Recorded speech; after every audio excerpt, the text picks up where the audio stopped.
Good morning दोस्तों, सुप्रभात। अब तक हम लोगों ने विज्ञान के बारे में जाना कि विज्ञान क्या होता है, इसके कितने क्षेत्र हैं। ये सब हम लोगों ने अगले वीडियो में हम लोगों ने अध्ययन किया कि विज्ञान किसे कहते हैं, विज्ञान को किस तरह प्रयोग में लाया जाता है, विज्ञान के कितने क्षेत्र हैं। हमने देखा था कि रसायन विज्ञान, भौतिक विज्ञान तथा जीव विज्ञान। तो मैंने उसमें बताया था कि हम लोगों का पढ़ना यहाँ पर क्या है, जो हमारा सब्जेक्ट होगा वो होगा बायोलॉजी। वहाँ पर आपको इस वीडियो में, अगले वीडियो में आपको बताया गया था। तो ठीक है, आज उसी का हम लोग हमारी बायोलॉजी का जो प्रथम चैप्टर है, प्रथम अध्याय है बायोलॉजी भाग का, आज हम लोग उसका अध्ययन करेंगे। तो उसका अध्ययन में सबसे पहले हमारी जो टॉपिक है आज की, वो है सेल। क्या है? सेल है, जो हमारे जीवन के लिए महत्वपूर्ण है। क्या है? जीवन के लिए महत्वपूर्ण। पहले हम जानते हैं कि देखिए बच्चों, जो सेल होता है सभी प्राणियों में पाया जाता है, चाहे सूक्ष्म प्राणी हो चाहे विशालकाय प्राणी हो, यानी सब में ये मूलभूत इकाई है। जैसे मैंने अगले वीडियो में भी बताया था कि जिस तरह मकान बनाने के लिए हमें एक एक ईंट की आवश्यकता होती, उसी तरह शरीर के निर्माण के लिए हमें एक एक कोशिकाओं की आवश्यकता होती है। तो जीव तो सभी हैं, चाहे सूक्ष्म हो चाहे विशालकाय हो। हाँ, एक बात है, जो सूक्ष्म होते हैं उनमें केवल एक कोशिका पाया जाता है। क्या पाया जाता है? एक कोशिका। जब एक कोशिका पाया जाता है उन्हें हम कहते हैं एक कोशिकी। जिसमें बहुत सारी कोशिकाएं पाई जाती हैं या बहुत सारी कोशिकाओं से किसी जीव का निर्माण होता है, उसे हम कहते हैं बहुकोशिकी।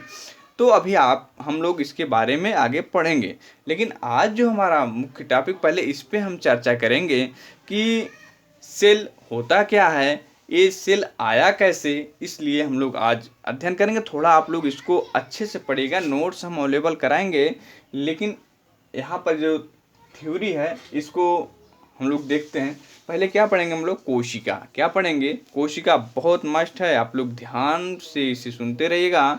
देखिए कोशिका, पहले जानते हैं कि इसकी उत्पत्ति कैसे हुई है, कैसे आया, तब इसके बाद हम लोग आगे बढ़ेंगे। पहले जो कोशिका था, इसका जो हम अध्ययन करते थे, एक शब्द आता है साइटोलॉजी। क्या शब्द आता है? साइटोलॉजी। ये शब्द आता है, इसके अंतर्गत हम कोशिका का अध्ययन करते थे, पहले किया करते थे। लेकिन आज ये दौर बदल गया है, तो अभी हम देखते हैं। देखिए यहाँ पर साइटोलॉजी, साइटो का यहाँ जो अर्थ है वो है काइटोस। क्या है? काइटोस। तो काइटोस का मतलब क्या होता है? सेल। क्या होता है? सेल। तो इस बात पे थोड़ा ध्यान रखिएगा। साइटोलॉजी दो शब्द से मिलकर बना है, काइटोस और लोगस। काइटोस का अर्थ होता है सेल और लोगस का अर्थ होता है स्टडी, यानी कोशिका का अध्ययन। यानी क्या करेंगे? कोशिका का अध्ययन। लेकिन बात ये उठती है कि साइटोलॉजी के अंतर्गत हम क्या करते हैं? केवल कोशिकाओं का अध्ययन करते हैं। क्या करते हैं? केवल कोशिकाओं का अध्ययन करते हैं। अध्ययन कर लेने से कोई कार्य होने वाला नहीं है, लेकिन उसके बारे में हमको जानना चाहिए, है क्या है, कैसे कार्य करती है, ये शरीर में इनकी क्या भूमिका होती है। तो ये चीज़ यहाँ पर नहीं था। यानी साइटोलॉजी के अंतर्गत हम क्या करते थे? सेल का अध्ययन करते थे। क्या करते थे? सेल का अध्ययन करते थे। यानी थोड़ा सा ध्यान दें, साइटोलॉजी दो शब्द से मिलकर बना है, काइटोस धन लोगस। यहाँ काइटोस का अर्थ होता है सेल, लोगस का अर्थ होता है स्टडी, यानी सेल का अध्ययन करना। तत्पश्चात, अब यहाँ तक क्लियर हो गया होगा। अब हमको देखना है उसके बाद इसमें क्या परिवर्तन आता है। तो यानी इसका जो अर्थ हुआ, कोशिका की संरचना का अध्ययन करना, किसके अंतर्गत है? साइटोलॉजी। परीक्षा में पूछता है कोशिका के अध्ययन किसके अंतर्गत किया जाता है, तो कहेंगे हम साइटोलॉजी के अंतर्गत किया जाता है। इसके तत्पश्चात, जब आज मॉडर्न में हम साइटोलॉजी नहीं बल्कि पढ़ते हैं सेल बायोलॉजी। क्या पढ़ते हैं? Cell biology. क्यों पढ़ते हैं? कि यहाँ पर अध्ययन कर लेने से ही, किसी को देख लेने से या जान लेने से ही ये पूरा कार्य नहीं होता, क्योंकि हमको अब उसके बारे में जानना पड़ेगा, कौन क्या है, कैसे है। अब देखिए हमारा शब्द आता है सेल बायोलॉजी। तो सेल जो शब्द आया है, पहले इसके बारे में जानते हैं। सेल, देखिए सेल जो आया है लैटिन भाषा के सेलुला शब्द से आया है। किससे आया है? सेलुला शब्द से आया है। लेकिन हम यहाँ आपको एक डीपली बात बताते हैं, यहाँ पर इसका नाम देते हैं सेला। सेल जो आया है किससे है बना हुआ? लैटिन वर्ड भी इसका था सेला। सेला यानी सेल, यानी थोड़ा समझिए, यहाँ पर परीक्षाओं में दो दृष्टि से पूछा जाता है। लैटिन वर्ड सेलुला भी है और सेला भी है। तो सेला का अर्थ होता है खोखली गुहा, यानी सेला जो शब्द आया है इसका जो अर्थ होता है क्या होता है? खोखली गुहा। जैसे क्या है? मार्कर, मार्कर के अंतर्गत क्या है? खोखली गुहा है। जैसे मधुमक्खी के आप लोगों ने छत्ता देखा होगा, तो उसके अंदर क्या होते हैं? बरो होते हैं, बिल होते हैं। क्या होते हैं? बिल होते हैं। तो अंदर क्या होता है? खोखला होता है। कैसा होता है? खोखला। तो यही सेल कह रहा है, सेल का जो मतलब होता है खोखली गुहा होता है। क्या है? खोखली गुहा के समान सेल होता है। ये किसने कहा? सेल ने कहा। अगर हम इसकी बात करें कि अब कहें सेल किसे कहते हैं, सेल किसे कहते हैं, यानी कोशिका किसे कहते हैं? कोशिका जीवन की मूलभूत इकाई है, क्योंकि कोशिकाओं के ही माध्यम से हमारा जीवन या हमारी बॉडी का विकास होता है। जीवन भी चलता है। जब बॉडी का विकास नहीं होगा तो जीवन नहीं चलेगा। एक थोड़ी सी बात हमारे मन में थोड़े से ये जान लीजिए कि पहले क्या बनता है? बॉडी में एक कोशिका बनता है, कोशिकाओं से बहुत सारी कोशिकाएं बनती हैं। कोशिका बनने के बाद क्या बनता है? ऊतक बनता है। थोड़ा ध्यान रहे, जब कोशिकाओं का समूह बन जाता है उसे हम क्या कहते हैं? ऊतक कहते हैं। ऊतक क्या करते हैं? अंग का निर्माण करते हैं। थोड़ा ध्यान दीजिए, पहले क्या बना? कोशिका बनेगा। किसी भी शरीर के निर्माण के लिए, यानी ऐसे हम नहीं बन गए हैं। जो हमारा स्ट्रक्चर है ऐसे नहीं बना हुआ है। पहले हम जानेंगे कि बना कैसे है। तो पहले हम जानेंगे कि पहले कोशिकाओं का समूह होता है। क्या होता है? पहले एक कोशिका होगा, कोशिकाएं बहुत सारी समूह बना लेंगी।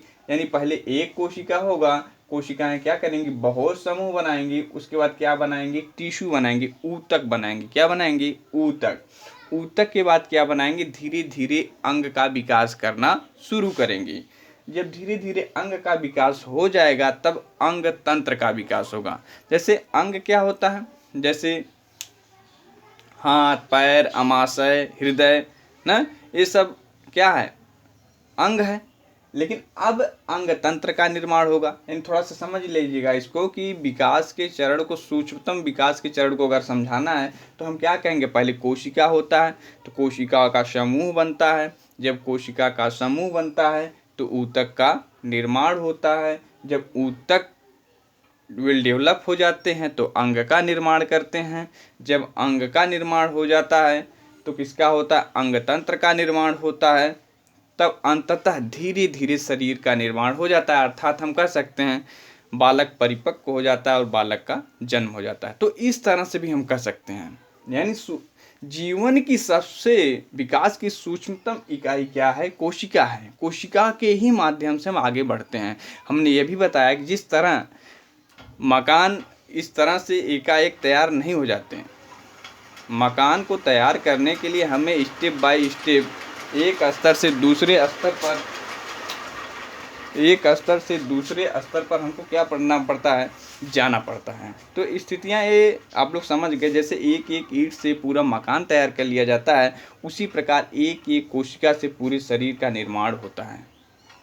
इतना क्लियर हुआ? तो हम कह सकते हैं इतनी जब बात हम जान गए कि ये कोशिका की इतनी भूमिका है, इसी के माध्यम से शरीर का निर्माण होता है, तो हम कह सकते हैं ना, कोशिका जीवन की मूलभूत इकाई है। कोशिका क्या है? जीवन की मूलभूत इकाई है। यानी कोशिका के बिना कुछ भी नहीं हो सकता।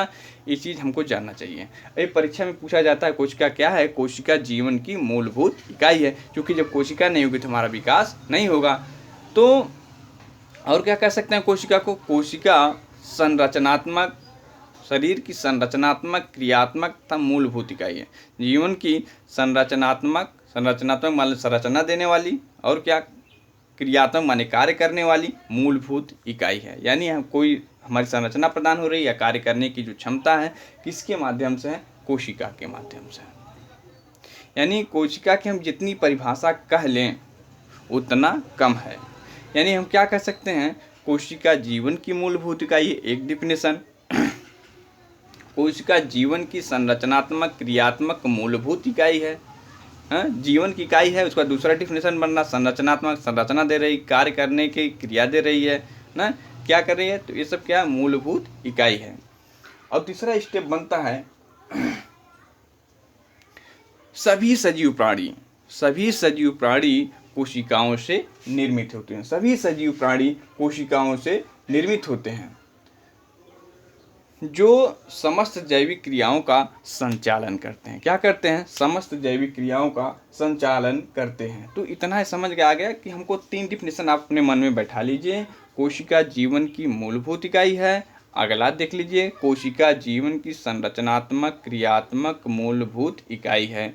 एक और देख लीजिए, कोशिका, एक चीज जान लीजिए, कोशिका जिस प्रकार एक एक ईंट से हम मकान तैयार करते हैं, उसी प्रकार कोशिकाओं के एक एक समूह से हम क्या करते हैं, किसी शरीर का निर्माण करते हैं। या हम कह सकते हैं सभी सजीव प्राणी का निर्माण कोशिकाओं के माध्यम से होता है, जो समस्त जैविक क्रियाओं के संचालन में मदद करती हैं। तो इतना क्लियर हुआ। अब हम देखते हैं कि कोशिका की खोज किसने की थी।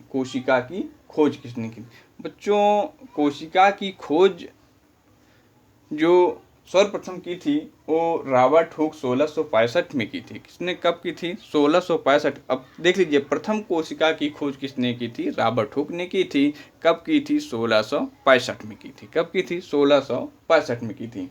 और किस पे की थी? एक कार्क के टुकड़े, लकड़ी था, उसी के टुकड़े को काट कर उन्हें सूक्ष्मदर्शी के द्वारा उन्होंने अध्ययन किया था और कोशिका को देखा था। कोशिका में उन्होंने क्या देखा था? कोशिका में उन्होंने कोशिका भित्त को देखा था, यानी बाहरी आवरण देखा था। उन्होंने कहा कोशिका की संरचना मधुमक्खी के छत्ते की आकार होती है। कैसे होती है? मधुमक्खी की छत्ते की आकार की होती है, जिसे उन्होंने देखा कोष्ठ या कोठरी। क्या कहते हैं? कोष्ठ या कोठरी नाम दिया। थोड़ा सा समझ लीजिए, सर्वप्रथम कोशिका की खोज किसने की थी? रॉबर्ट हुक ने की थी। कब की थी? 1665 में की थी। किस पे की थी? कार्क के लकड़ी पर की थी। उसके बाद उन्होंने नाम दिया था उसका कोष्ठ या कोठरी। इतना क्लियर हुआ। लेकिन उन्होंने इस चीज़ को स्पष्ट रूप से नहीं देखा था कि उसका पूरा नाम कैसे दें। उन्होंने एक चीज़, बाहरी संरचना तो देख लिया, लेकिन आंतरिक संरचना उन्होंने नहीं देखा था। तो उसके बाद एक ज्येष्ठ वैज्ञानिक आए, उन्होंने, अच्छा एक चीज़ और, कि रॉबर्ट हुक ने 1665 में जब इन्होंने देखा कोशिका को, तो एक किताब उन्होंने कोशिका के आधार पर, कोशिका के अध्ययन पर एक किताब लिखी थी। उस किताब का नाम था माइक्रोग्राफिया। क्या नाम था? माइक्रोग्राफिया। बच्चों, इस चीज़ को बहुत ध्यान से सुनिएगा, परीक्षा में खूब पूछा जाता है। सर्वप्रथम कोशिका की खोज किसने की थी? तो रॉबर्ट हुक ने की थी। कब की थी? 1665 में की थी। किस पे की थी? कार्क के लकड़ी पे की थी। अब पूछा जाता है कि रॉबर्ट हुक ने कौन सी पुस्तक लिखी, तो हम लिखेंगे माइक्रोग्राफिया। इनके बाद कोशिका की खोज किसने की थी? इनके बाद लीवान हक ने जीवित कोशिकाओं पर क्या किया था? अपना अध्ययन किया था। उसके बाद उन्होंने किस पे अपना अध्ययन किया था? यानी कि उन्होंने कोशिका को देखा और सुचारू रूप से देखा, और उनका किसमें देखा? आरबीसी में देखा, बैक्टीरिया में देखा, प्रोटोजोआ में देखा। यानी डिटेल में जिन्हें देखा वो कौन थे? लीवेन हक थे। जो थोड़ा सामान्य तौर पर देखा वो कौन थे? रॉबर्ट हुक थे।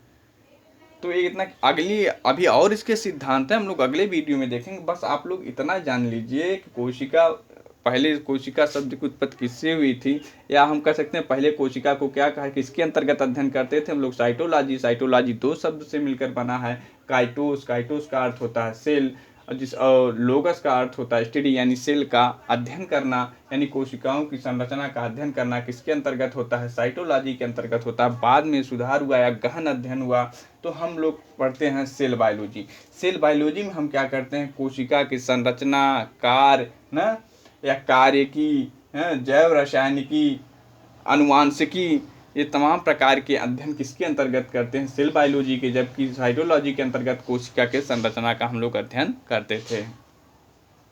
अब कोशिका की हमने परिभाषा भी आपको बता दिया, कोशिका की खोज बता दिया। प्रथम खोज किसने किया था? रॉबर्ट हुक ने। द्वितीय खोज किसने किया था? लीवेन हक ने किया था। तो लीवेन हक ने किस पे किया था? आरबीसी पे किया था, बैक्टीरिया पे किया था, प्रोटोजोआ पे किया था। तो अगले वीडियो में हम इसको और डिटेल से हम लोग जानेंगे।